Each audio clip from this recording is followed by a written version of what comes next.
सांगलीच्या राम मंदिर चौकात छत्रपती संभाजी महाराजांचा पुतळा बसवलाय। आयलंडच्या समोरच्या भगव्या ध्वजाखाली हा पुतळा बसवला। अधिकृतपणे पुतळा बसवू नका, पुतळा काढा अशी विनंती पोलिसांनी केली आहे। जुन्या अग्निशमन दलाच्या कार्यालयाशेजारी स्मारकासाठी जागा नियोजित करण्यात आली आहे। मात्र चौकात पुतळा बसवण्याची मागणी करत हा पुतळा बसवण्यात आलेला आहे।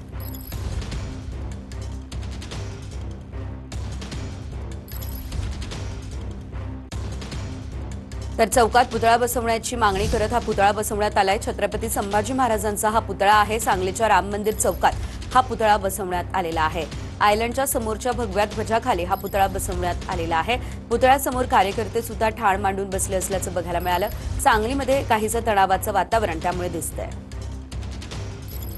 सांगलीतील राम मंदिर चौकात छत्रपती संभाजी महाराजांचा पूर्णाकृती पुतळा या ठिकाणी बसवण्यात आला आहे। आपण पाहू शकता या ठिकाणी सांगलीतील राम मंदिर या ठिकाणी छत्रपती संभाजी महाराजांचा पूर्णाकृती पुतळा या ठिकाणी बसवण्यात आल्यामुळे या ठिकाणी पोलीस बंदोबस्त चोख असा ठेवण्यात आलेला आहे। एकंदरीत पाहिलं तर या ठिकाणी छत्रपती संभाजी महाराज प्रेमी आणि शिवप्रेमी या ठिकाणी मोठ्या संख्येने जमा व्हायला सुरुवात झालेली आहे। तर छत्रपती संभाजी महाराज यांचा पुतळा बसवण्यासाठी महापालिकेकडून अग्निशमन दलाच्या बाजूला जागा देण्यात आलेली आहे। मात्र रात्री राम मंदिर चौकात अचानक पुतळा बसवल्यामुळे या ठिकाणी गर्दी व्हायला सुरुवात झालेली आहे। कॅमेरामन सुजितसोबत मी शंकर देवकुळे, TV9 मराठी, सांगली।